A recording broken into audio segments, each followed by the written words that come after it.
Hey,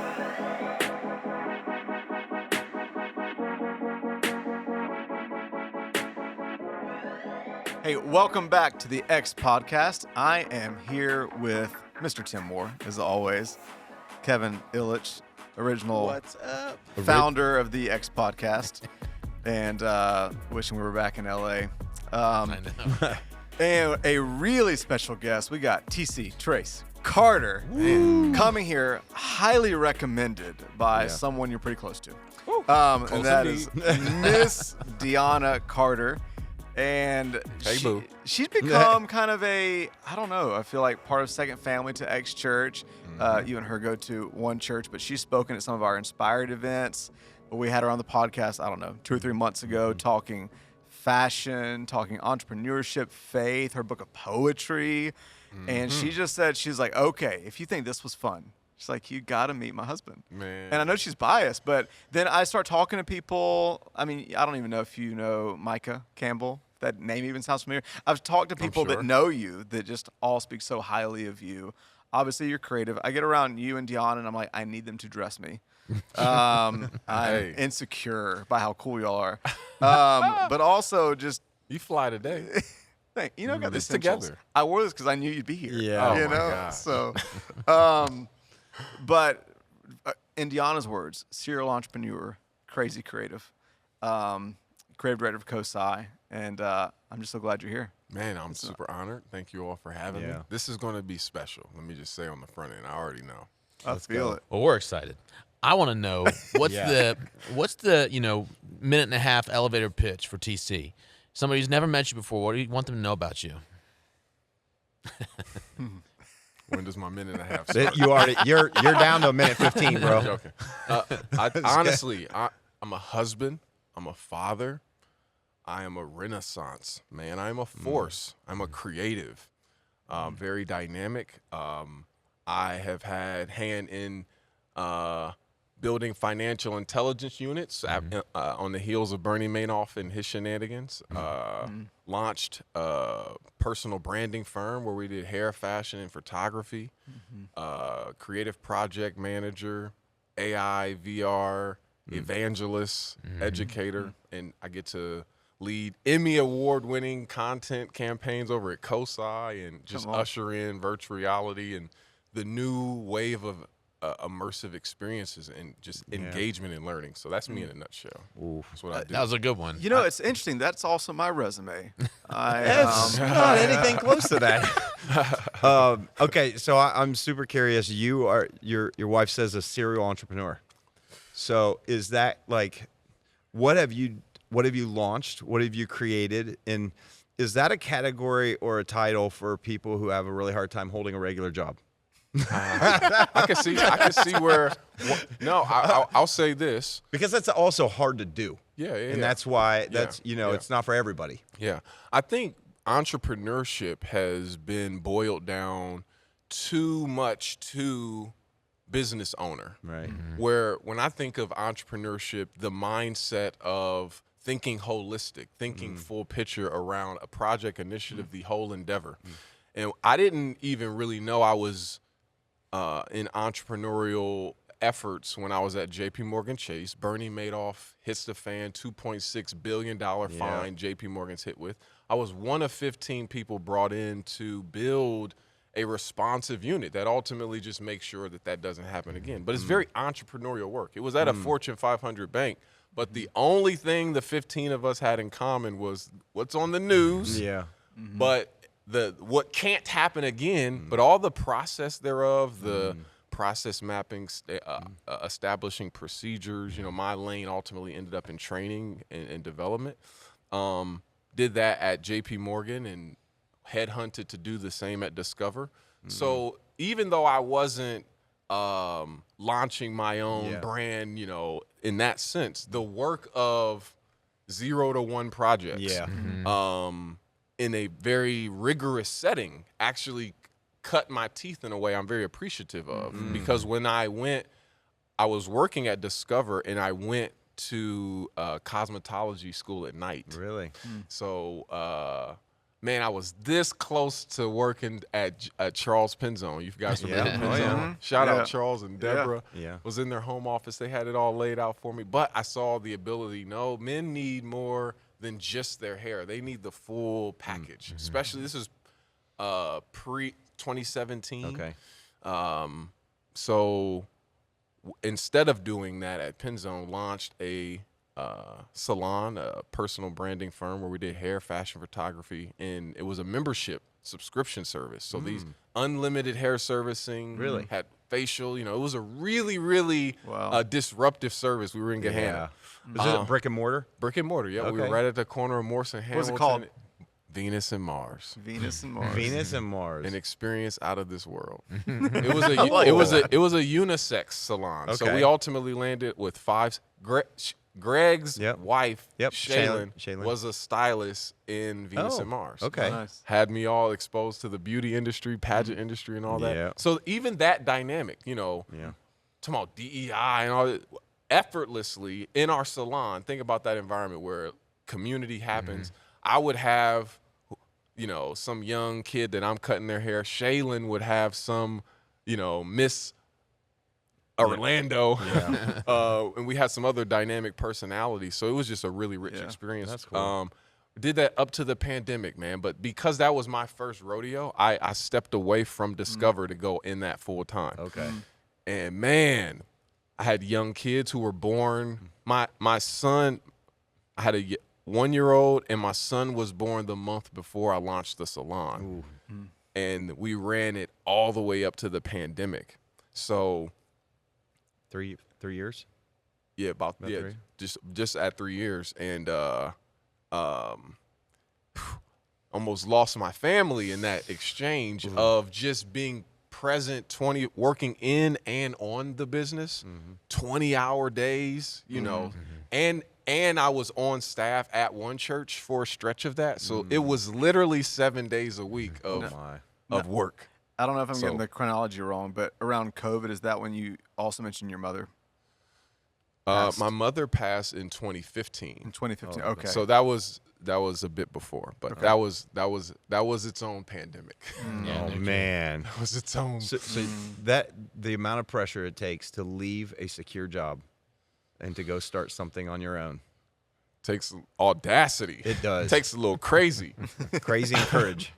Courage. It takes conviction. Where is the line between crazy and courage? Let the results tell you. Honestly, you don't know. You're. It's like, you jumping out of that plane and building a solution to solve for what's happening in real time. Yeah. Time will tell. Scary faith.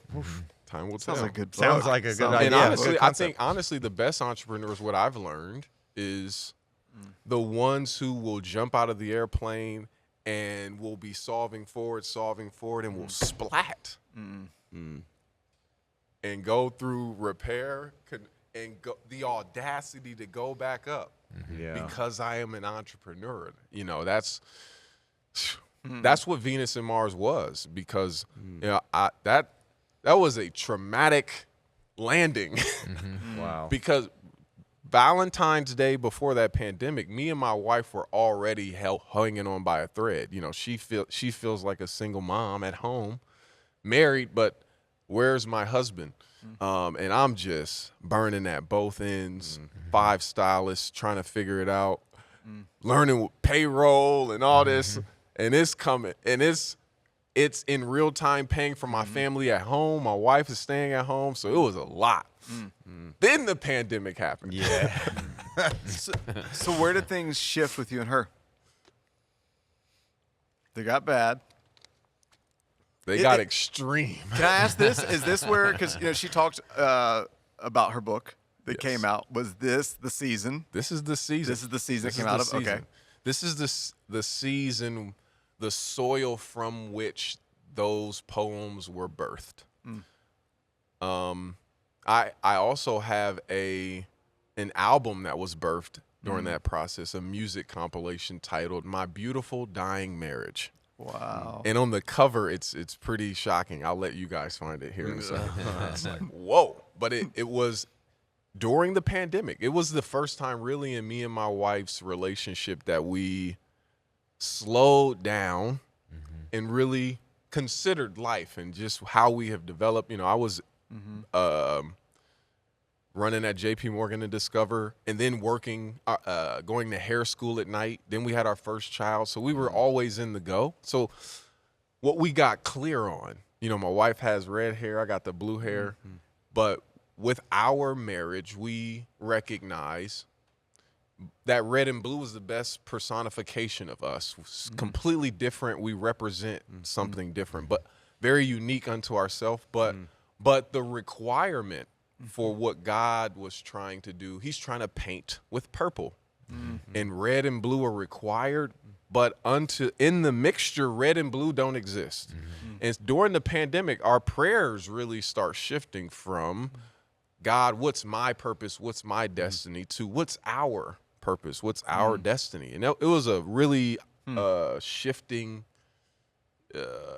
paradigm. And then also similarly, I stepped up to the call. I think I squared up on the reality in Ephesians, husbands, love your wife the way Christ loved the church. And it just kind of hit me like, this man died for his bride when she didn't deserve it. And that responsibility, I think the every issue, I'm willing to get on a cross here, boo. I'll die first to bring life to this. And that was a shift in our relationship. That when the pandemic, you know, things start opening back up and we were like, do we want to go back into the salon? It was booming, dude. We were on to something. Wow. Serving executives who needed like a one-stop shop for hair, fashion, and content. But I knew what I would be signing up for, getting back in the salon. But so we decided to close the brick and mortar. We doubled down on creative project management together. During our first entrepreneurial endeavor, she would vocalize, that's your baby, I'm here to support, and I thought that was enough. And what we realized, it created these very parallel lives, but the pandemic was like, no, we gotta do this together. So then we pivoted to a media company, where we started from managing different events to creative campaign, books, and album launches. We were curators. We were supporting a lot of. That's where I met Dr. Bertley on a campaign that I was managing over at COSI. So then, you know, launching the new VR initiative at COSI. So I think the work of entrepreneur, bringing 0 to 1, ideation to execution. That is the work that I've been doing, you know, for me and my wife, but also at institutions.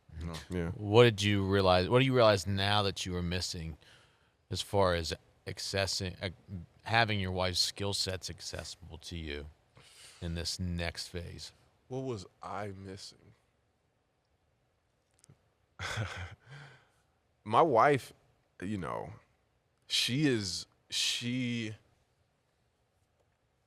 it's like the point guard needing their big man. You know, like what we are together is more dynamic than when we were apart. She's very analytical. She's very observant and discerning, and just a machine. Her drive for excellence and she's operational. It's done. Whether I'm sick, whether I'm tired, it's done. You know, I'm different. I know she said she's an Enneagram 1. Do you? I'm a 3-wing 2. Okay. And on the disc, I am an I. I'm an I. Yeah, I'm on an the I edge. and a 3. I'm on that. Yes. I'm an I and a 3. Very akin. I very strategic. My blind spot is because I'm ready, fire, aim. You know, I can piece together dots really quickly, maybe too quickly. So I think in the first endeavor, there were a lot of decisions made by me that helped us scale quickly, but I think that her voice of sustainability Yeah. And she would have challenged some of the decisions that we would have grown maybe a bit slower, but more sturdy. Yeah. So that's. I'm curious what you two would say just on the entrepreneurial level. When you two, I mean, starting a church from scratch, you mentioned the analogy earlier of somebody jumping from a plane. Yes. A book, Mind Shift, I think a lot of us read a couple years ago. One of the chapters was titled "Nobody Knows What They're Doing." Yeah. And it's about this idea that a lot of us have this deception before we would ever endeavor into something courageous or sacrificial or, it's a huge dream. There's this idea in our minds that everybody else has somehow figured something out, and we got to figure it out before we move. But there seems to be a grit in some of the best entrepreneurs I know that it's just like I don't know if it's like more of a gut knowledge of I don't really know, but I'm okay that I don't know. I'm just going to move, and I'm going to trust my gut to get me there. Is that fair? How does that play out with y'all? I'm just curious. I'd say definitely fair. Analogy I've heard before is it's like spending every moment, every extra ounce of thought, every centimeter that's open in your brain on trying to make something work, believing that it will, without the proof that it will. So there's a level of naivete, or, if you want to call it hope or trust, or you're betting on yourself. And a lot of times you're betting on yourself every month for the next month so that you can bet on yourself again the next month. And I think the analogy of falling out of a plane is so right. And I've always said, too, it's like waking up every morning and you got to get ready to be punched in the face. And you just have certain times where you're punched in the face. There's this bill that comes through. There's this deal you were for sure was going to close and it didn't close. And then on top of that, there's this, this personnel problem, or this person that is going to leave you now, and you have to have a certain tolerance for it and the ability to, I say it like I perfected it, but gosh, no, it's like every day you got to work on it. But it's okay.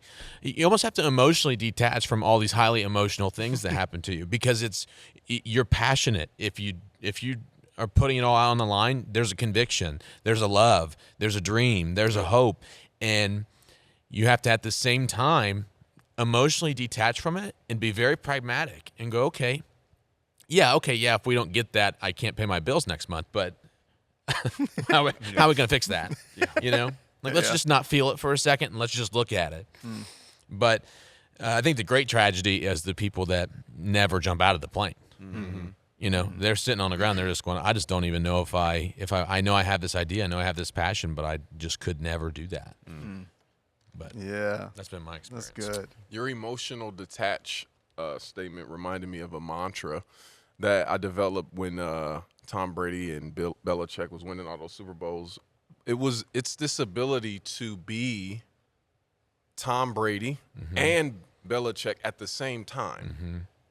I'm in the game, I'm leading, but I still can step outside of myself and critically look at my strengths and my gaps in a emotionally detached way, more so to inform the appropriate strategy, not to beat myself up about who I'm not, or, Tom Brady was not about to make himself faster, but they just developed a scheme around who he was. And I think what entrepreneurs can often be real idealistic. Like, I'm going to charge at this the way I see my favorite influencer does, or the way I think you just got to be real honest with self-awareness. Like, who do you need at the team, or who do you need at the table?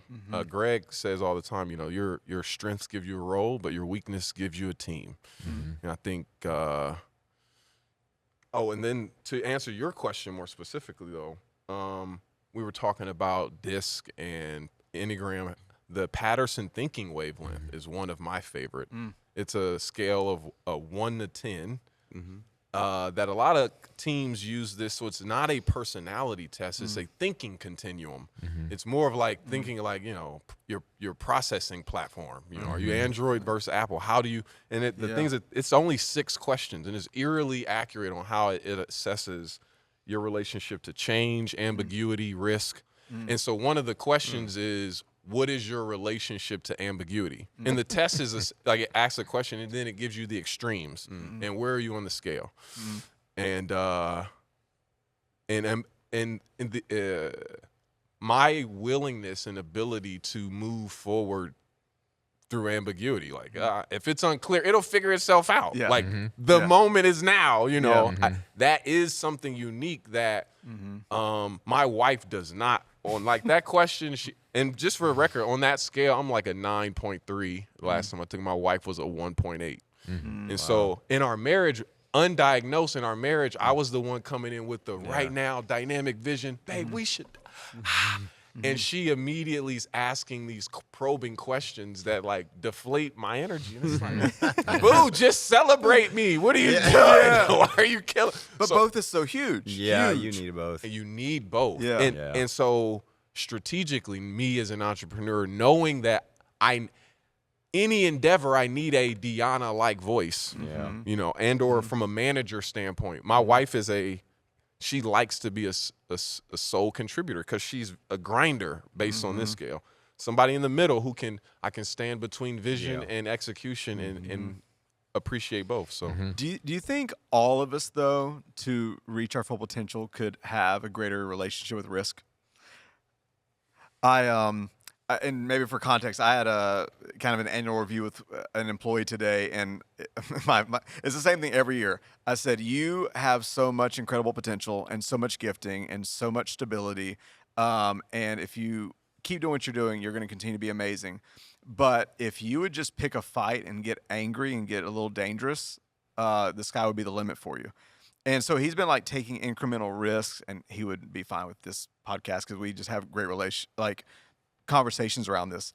But we just had a fascinating kind of give and take about risk today. And he told me, he said, my thing is I've been thinking about this lately. And I actually do realize that my ceiling is tapped because of the small amount of risk I take. He said, but he said, I am starting to realize, wait, every time I do take a risk, it pans out. And I was like, well, that's a great building block for confidence. But I said, my personal thing is I wouldn't let that be your solace. I said, what I would let be your solace is instead of telling yourself, hey, when I risk, it usually pans out, tell yourself, when I risk, I'm going to eventually fail, and that's going to be a good thing. And I said, your relationship with risk is never going to change until you change your relationship with failure, until you realize it's been weird because I'm in a season where I'm taking more risk than I ever have. And I received like 3 rejections this week. But you know what I was most encouraged by? This is a really maybe not just emotionally detached thought. Maybe this is an emotionally masochistic thought. But I thought, I want to get addicted to rejection. I want to become so in love with failure that I risk more and more and more and become numb to it, because the more I fail, the closer I'm going to be to success. And I told him, I said, you've got to get to the place where the people that achieve greatness have great clarity, but they don't have great certainty. And you can be okay with, I said, even with your team, because part of it is like, I just don't want to let people down if I take risks.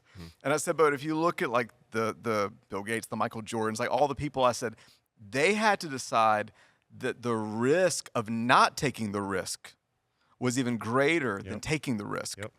And you have to decide as a team, hey, what are the potential adverse ramifications if we don't risk? Because when the vision of how many people you could impact, reach, what you could accomplish is worth the risk, then it becomes even more dangerous just to live in safety and comfort. But anyways, it was just an interesting. Can I add something to that? Yeah. Part of my ADHD symptoms is I'm like behavioral defiant. So I just love to just play the other side because risk is interesting. I wholeheartedly agree with everything you put down. I'll just add, most people underestimate the risk of inaction. They don't recognize how costly doing nothing is, because there's a long-term output that they aren't computing, or otherwise they would do it. Like right now, Bitcoin is about to be $100,000, no matter what you feel about it. 7 years ago, it was $3,000 per. Yeah. So my point ultimately is like, doing nothing can have great costs too that are just unrealized. Yes. And I think that can help calibrate failure.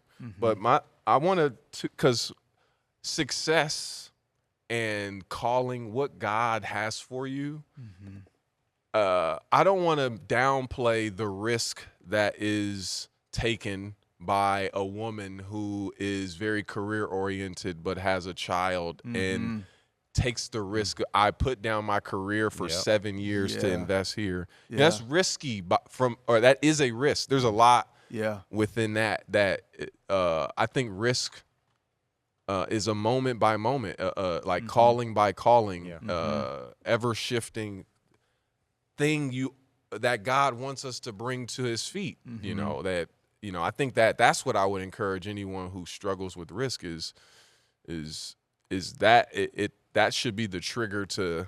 I know where to go to get confidence. This is just triggering. I'm in lack. My gas light just came on. Yeah. So I like it. That's how I feel. I think I don't think risk is more so the goal as much as small thinking is the enemy. That's a good point. And so risk is my mode of thinking bigger. We've talked about maybe on this show, like there's times when I've gone into people's offices and asked them for $3 million for a project. And it was a risk for me to do that. And I had somebody with me in that meeting, and afterwards we were talking about it because the person said no. And we couldn't help but just to be really excited that whoa, I've never been in a room like that. I've never had the opportunity to ask somebody a question like that. What a cool thing it is to get the feedback I'm more equipped now. So when the right time comes, I've got experience in the room, right? I just did something that not many people say that they could do. Yeah. And so not as much to say, I'm just going to do this for the sake of risking. No. But I'm going to do this for the sake of, like, I want to live the best life that God has for me in every way. And I don't want my fear of whatever it is, rejection or just discomfort to keep me from anything. Like whether that's personal or whether I don't want my fear of, I like what you said about how you guys were living parallel lives, you and your wife.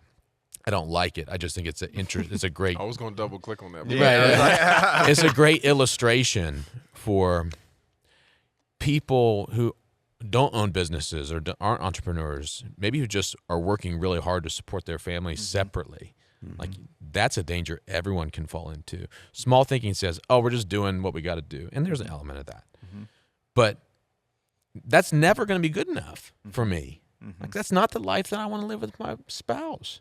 And so I don't think it's like, let's take a risk and do that. Sometimes it might be, but more so it's like, what is completely off the table because we've allowed our thinking to become so small and so linear. And I could never leave this job because it pays me $90,000. I could never leave this job because I don't have the education to do anything else. And I just have it so much better. I could never spend more time. We could never do a weekly date night. Whatever it is, it's like, for me, that's the enemy. And maybe I'm so afraid of that like I will do anything, in order to avoid those. The one thing I think too, though, a lot of it so much is personality type. I think, in my view, almost all of us probably either need to grow in wisdom or courage, depending on where we're at. And I think my point more is like, if I'm somebody who tends to be mature and wise but trapped in apathy, sometimes the greatest thing you can do is have a vision that calls you to step out of that comfort by taking, a risk. And I think that's good. I have a question again, because TC, you seem like someone who, like you said, you test high on the dealing with ambiguity scale. So my wife and I are very much like, I'm the balloon, she's the string, right? She keeps me down to earth. You've been in different environments where it seems like it's great for entrepreneurship and would be interesting in a JP Morgan environment. So can you describe how you wield that big thinking? Like you said, when you opened, I'm a force. How do you wield that in the environments that you're in?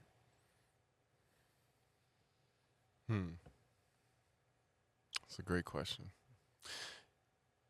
You know when you are next to something that's on fire, you just have no choice but to be, you either adjust or you will catch on fire. I've had a lot of training being willing to be on an island of my own thinking. You know, the way I dressed in high school, the way I approached life. By the time I got to JP Morgan, I was very, I'll give you an example. In the environment, the reason I was selected on that team, a lot of it, my brand, I would show up in environments where the dress code is whatever, and I'm just wearing suits, 22 years old. And I think that way that I showed up resonated with the innovators. You know, I think leaders can kind of spot someone who's clear about who they are. I'm willing to give that person everything that I described. By the way, I have no formal collegiate degree. I went back in my 30s to get certified at MIT and Wharton, but not like navigating through JP Morgan and Discover with no college degree.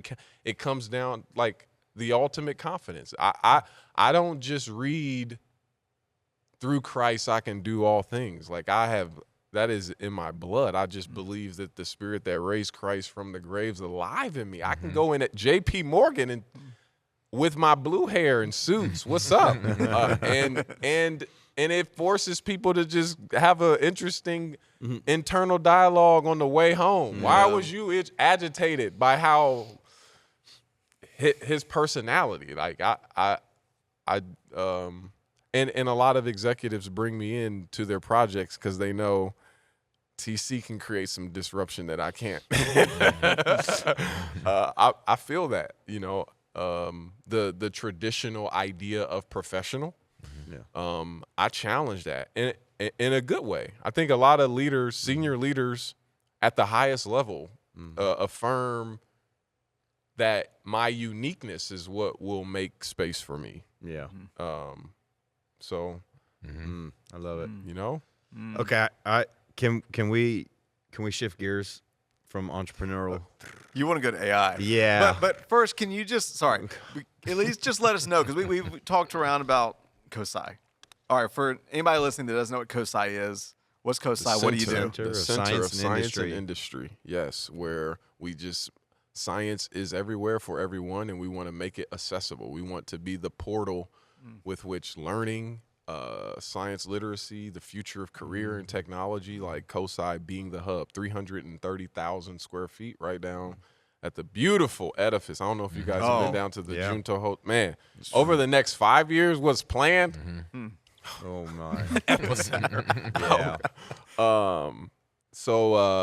And I oversee the virtual reality programming and AI programming and support their content distribution. So Love it. Yeah, that's COSI. That's what we Love do. Hold on. By the way, Yes, your sir. COSI the past 2 years has won 9 Emmys Wow. for science content. Wow. And the International Medal. This is the highest award any museum or library in the United States can win. And it's given directly from the White House. Miss Biden handed to Dr. Burley. So Come on. that's your COSI. What was that for? Wow. So the International Medal is just for community service. So it's any library or museum in the country. Wow. And they're measuring impact, there's That's a big there's honor. a whole measurement process that's beyond me, but COSI, you're Come in on. Columbus, Ohio. It's a cool place. It is. So you head up VR, AI, basically more of those immersive virtual reality experiences. Now, prior to this conversation, I heard your recording, and you were talking about, you have a very optimistic view of technology, right? Is that am I reading that right or no? It seemed like you said that.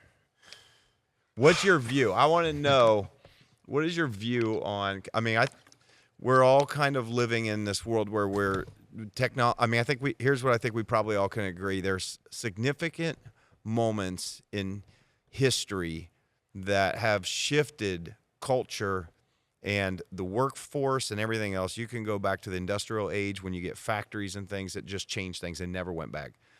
You can get to transportation stuff that changed and never went back. You get to the internet, changed, never went back.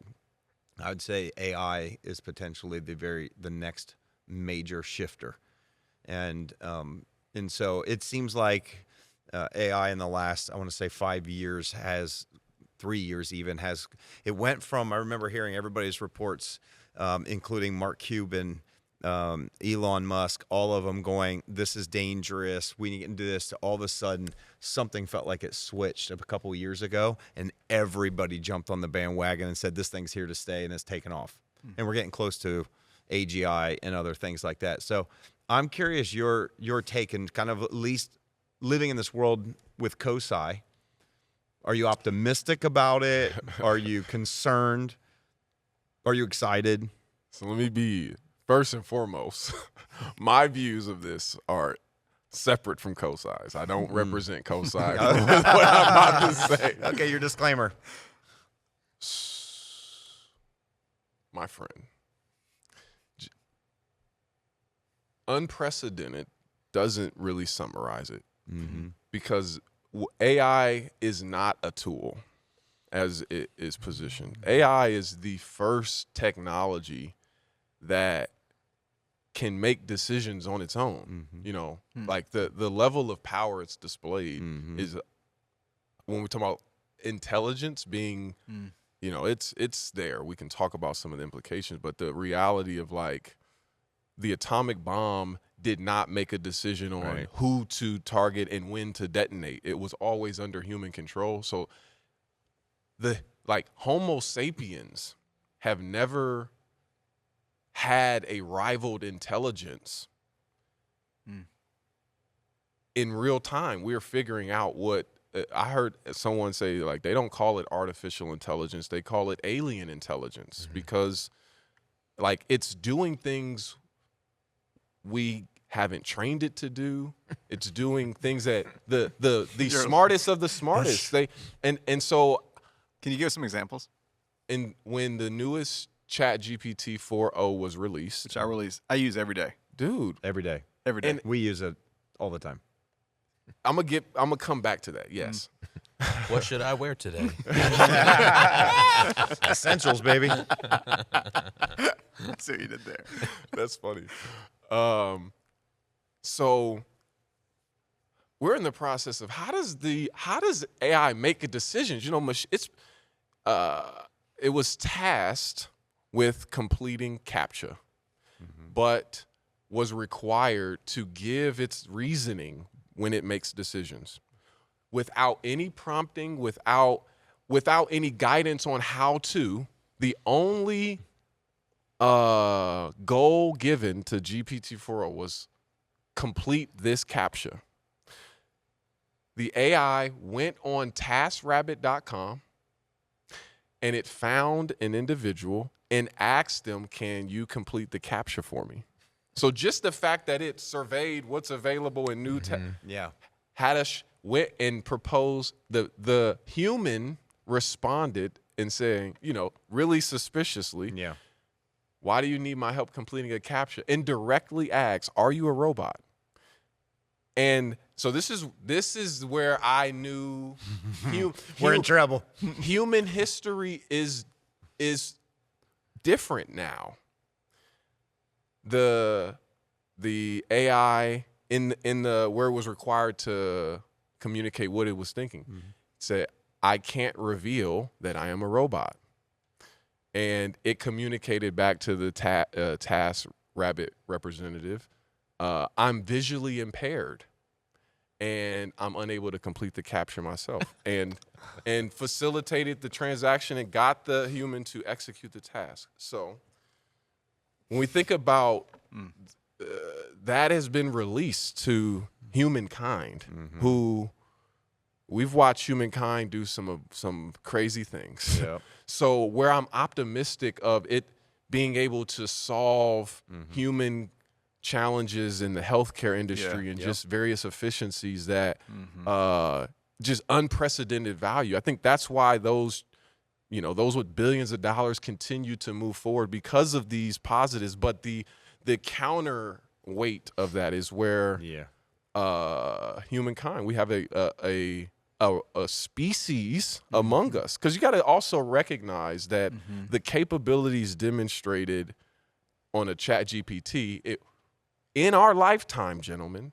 You know, I got a 6 and 8 year old. I'm going to have to communicate to my son that I know you see that robot that looks like a woman, that everything is moving like a woman, and you can talk to it. It does your laundry. The humanoid robots being integrated in our society with this intelligence it's another.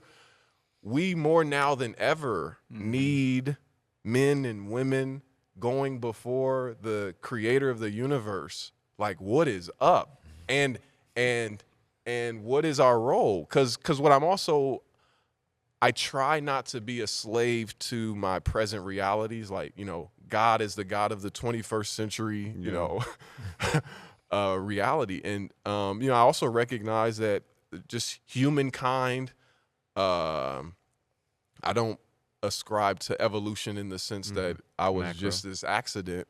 But, you know, because of technology implications, right? Fire being introduced, the common wheel, right? It changed the way humans were forever.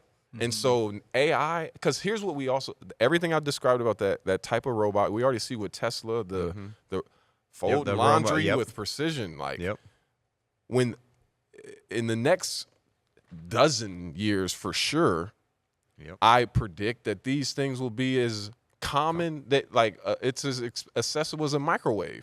So when every family has a agent walking with them, or several, and a fleet, and we don't even get me started on drones, dude. You know, like that's a whole one individual controlling thousands of potentially weaponized and anything that is driven by software can be hacked, modified.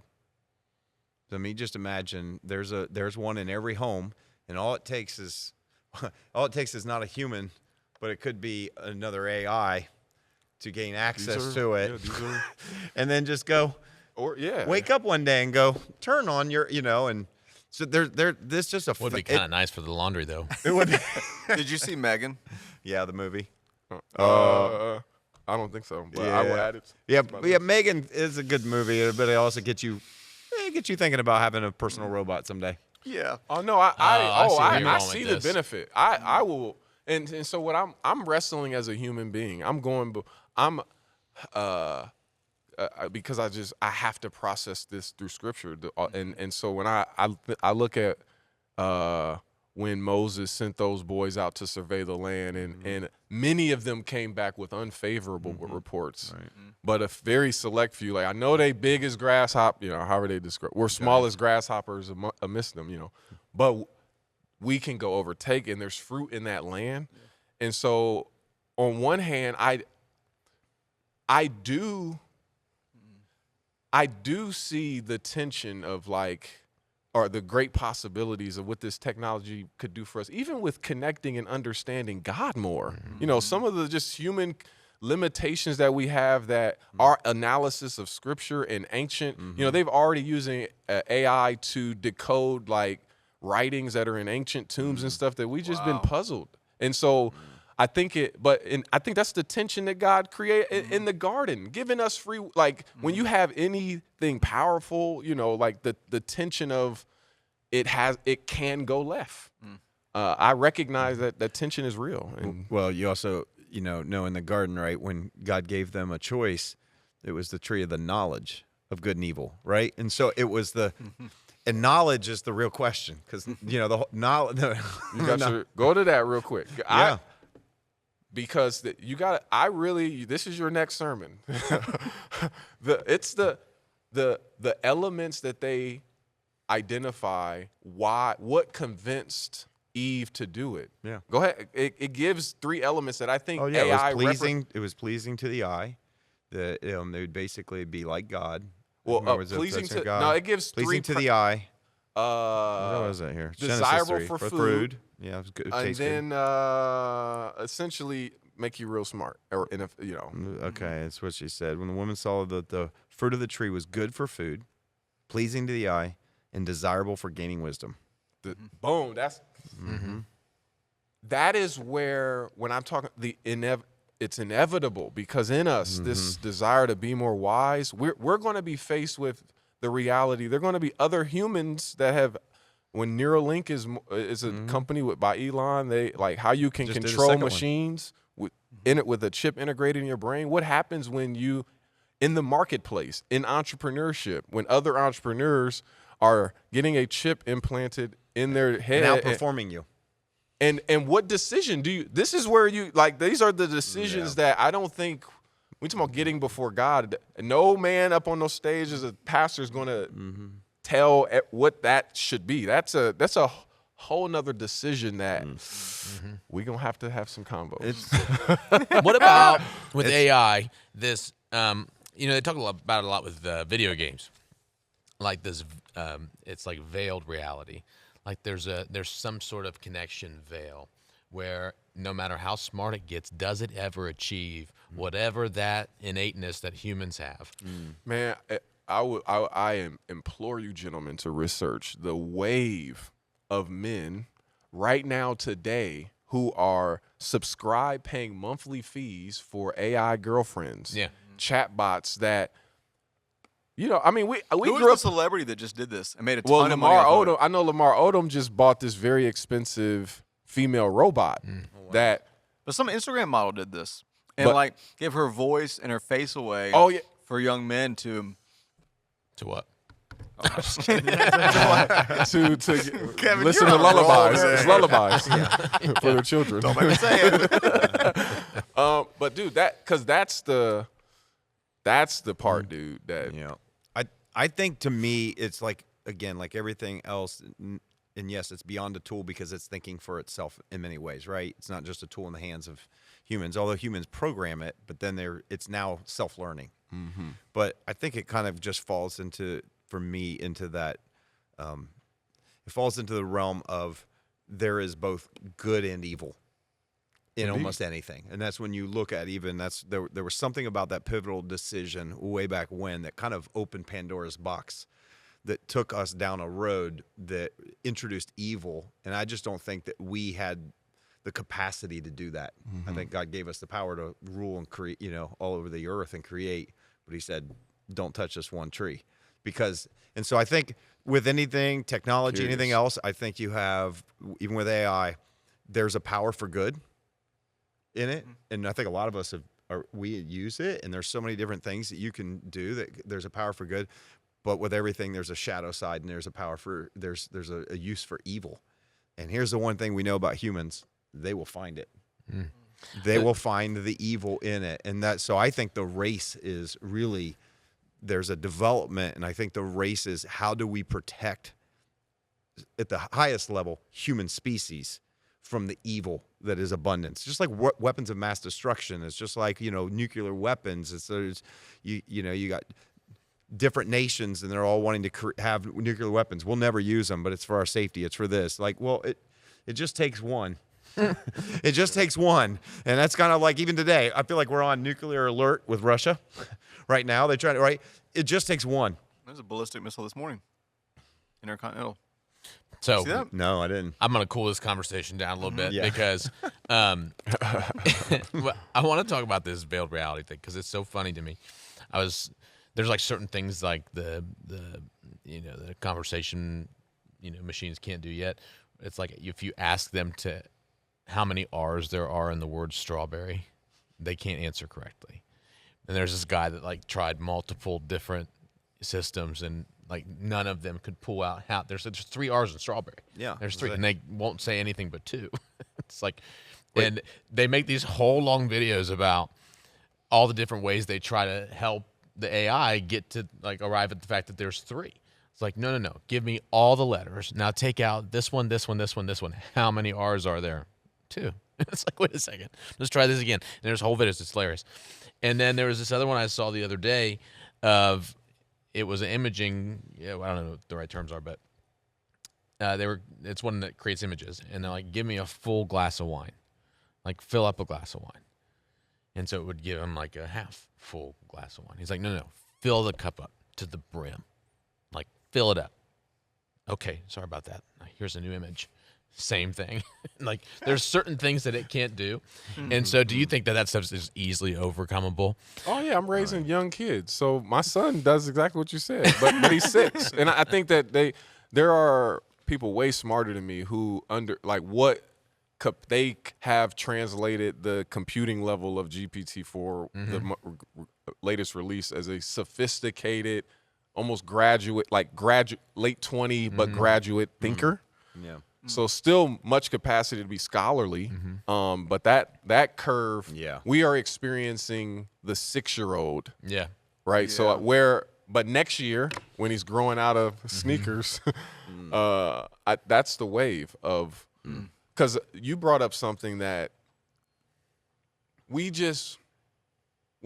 as men first, but just as Americans, right? I think, man, we've had so many people who have fought to just create a level of comfort. Like that's such a first world reality that we can even just distinguish between, like, and the global nature with which our world is, and elements like democracy and what it's propped up on. We got fake bots who come into the equation and influence humans who then go vote away, influenced by an alien intelligence. Like those are realities that I don't know if holistically, have we thought about these implications? How do we address and be prepared for some of these scenarios? Because what some do is just head in the sand. I see all this stuff and just act like it's not happening, but or only fear. Or only fear, yeah. Well, that's what I think. Until they wipe out the human race, I mean, we might as well squeeze that lemon for all it's worth. You know what I mean? Or the other equation is like, do I get the level up? Because ultimately, that's a great question. Ultimately, because I would love it, but so I kind of want it. Okay, so one last. I'll act like I'm struggling with that question for a second. But one last thought, and then go yes. Okay, one last thought about the whole. Because I've actually contemplated this thought. Wait, this is a weird one. No, not getting the chip. Okay. But a theological conundrum. The mark. The mark of the beast, yes. Okay. The theological conundrum that we have in faith, and depending on how you read apocalyptic literature, right? Traditionally, in theological circles, AI is not a part of end times. I'm just saying traditionally. In other words, it's going to get really bad here, and then Jesus is going to return. We can argue over all the different ways. That doesn't matter. Just get the big picture. And he's going to come back, and then he is going to change everything for eternity, right? Now we've added to the equation, unless AI destroys humanity first. And so it does kind of leave you with because or do you think you see, but I mean, maybe, but you see this path that we're on, and I don't know if we're influenced possibly by all of the sci-fi movies that were made 20 years ago that we're now living and seeing come to life. But most of them, like Terminator and all of them, are about wiping out humanity altogether. Like 1984. Right? Yeah. Like you have Orwellian, right? You have all of these things that were sci-fi, and now it feels like they could be possibility. But then on the other end, I just wanted to throw in the whole what we've always held and believed about the end times, and that Jesus would come back, and you're like, wait, is there Jesus coming back if AI wipes out the entire world? Or are you thinking that the scorpions that sting men and they beg God to die for 6 months, is that an AI bot gone rogue, or what's happening? Well, is that your theory? No, but I do think that, not necessarily, but I do think that what's his name's book, the one that we talked about? Is it 2041? 2084. 2084 by John Lennox. AI? 2084 by John Lennox.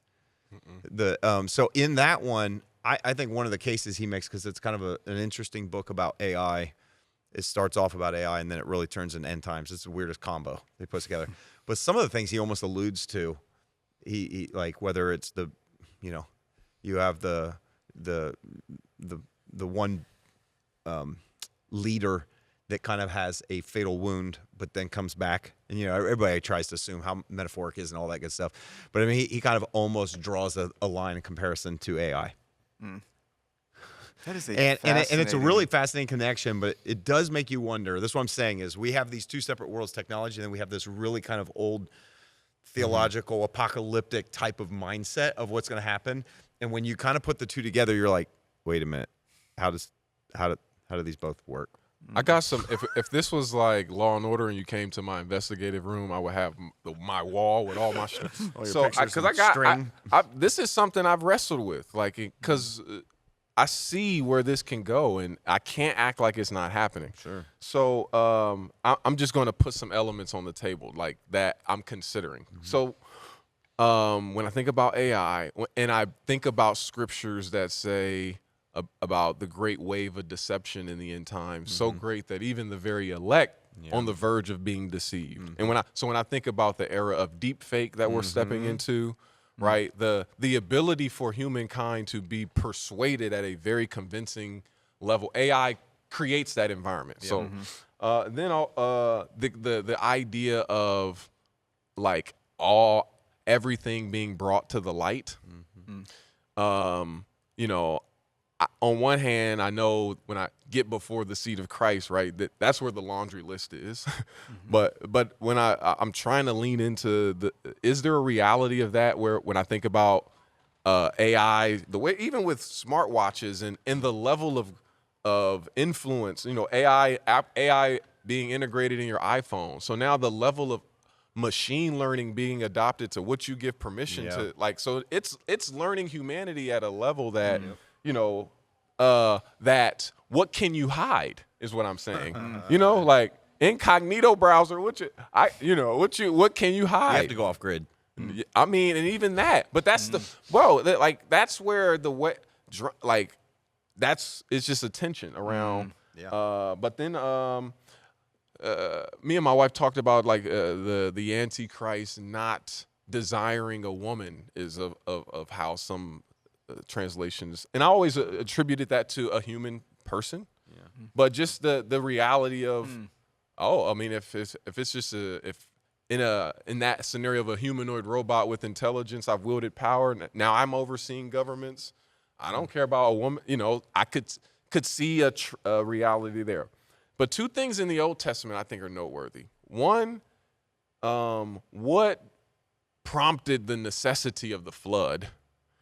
And we know about Genesis 6 is going crazy, but this pretty interesting portion of Scripture where the sons of angels coming down and having daughters of men, and it's like then these people are on the earth, and then the Bible just takes a real hard right. We gotta. we just skipped over the Nephilim. We just go real just to the right. Let's start over. Them. But you know, I had to dig into some of the Apocrypha. I won't speak like I'm scholarly, but it gives some insight into what life amidst these beings, and it communicates the Watchers and some of the learnings, the human insights that were integrated through this Nephilim and the new species. So I just look at that as a time in history that if God hadn't interrupted, like then it gave me new necessity to the flood, if there sorry, but then the Tower of Babel I think is another the idea that God saw, man, if humanity gets clear in how they communicate, they can do whatever because of just the global nature of the internet and now just global connected through with AI, like and God had to interrupt and disrupt that. If this ain't as close and phenomenal to that, it's a good point. Maybe God's going to interrupt that. I need him to interrupt. Come on back. And computers and water don't really mix well. Yeah, man. So they have a.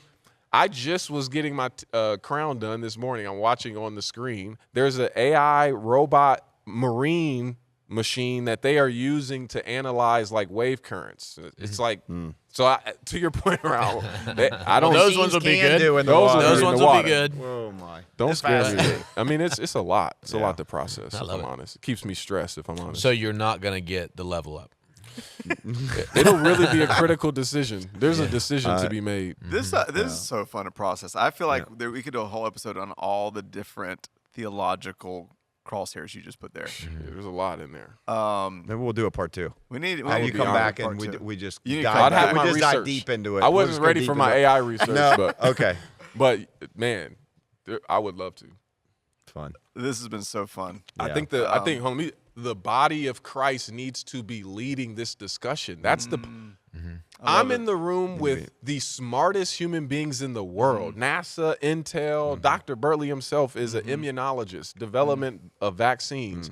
And these are humans that are looking at AI and how it learns, but they're wrestling with questions like, what is consciousness? Oh, yeah. And so, more now than ever, the simplistic truth of reality of what is mankind is the truth that, in my opinion, makes humanity worth fighting for. Yeah, sure. Because if you want me to believe that just some explosion billions of years ago and I made a pit stop at primate, then evolved to this, then there's no real reason that I shouldn't be like, well, AI is here. The next evolution is here. I might as well. But But that I got to is the get mindset behind a lot of the science today. which is tough. It is the next level of evolution. Yeah. Which is tough. But I mean, So- the positive side, because I love such a fascinating analogy you gave of the spies. How do you be the good spies and have faith to extract the good, but be aware of the possible danger? And it's a great way to look at it.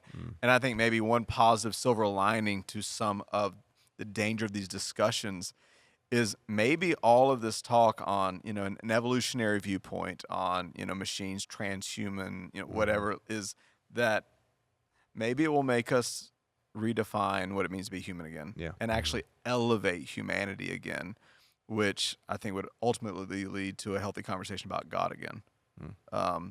Because we have to decide what image we're made in, and what it actually means to be human.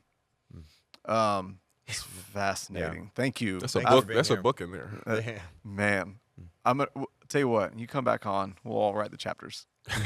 We'll talk about it. Yeah. I love it. Thanks for coming on. Dude, This has been anytime. so fun. This was effortless. I really appreciate you made me feel at home. You're the secret sauce in this. You're the X factor. Here, say something. Yeah. He is. He'll have the crazy questions. You know who else had that? Deanna? Yeah. She should have warned me. Yeah. Hey, they pay me a lot to be here, so just kidding. Yes, we did. Adversarial. It's crazy. Yeah, I got a bonus just for this one. I so. did. Yeah, Since I was late. yeah, it's crazy. Overtime for me. So fun. For anybody listening, watching, how do they learn more about you? Where can they find you? Inspired by TC on all social platforms. TraceCarter.com for just who I am. Come to COSI and experience some VR. Yeah. Me and my wife. wanna come.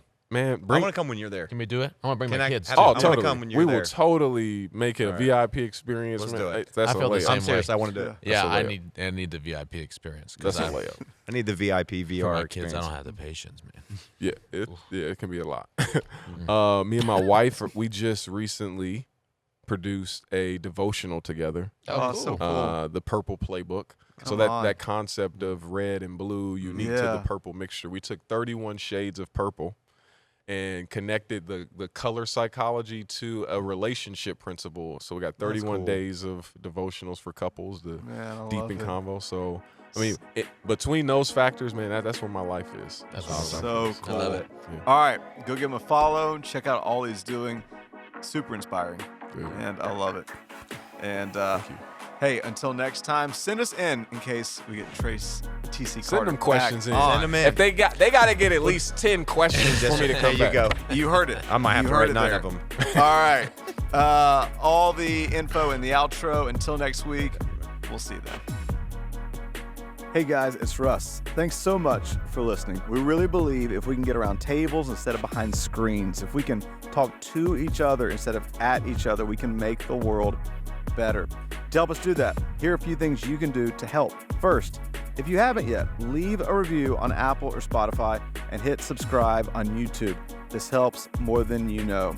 Also, if you have been impacted by the community out of which this podcast comes, that's X Church, Maybe you're local or you've been touched by the messages and impact across the country, even the world. I want to encourage you to support this work.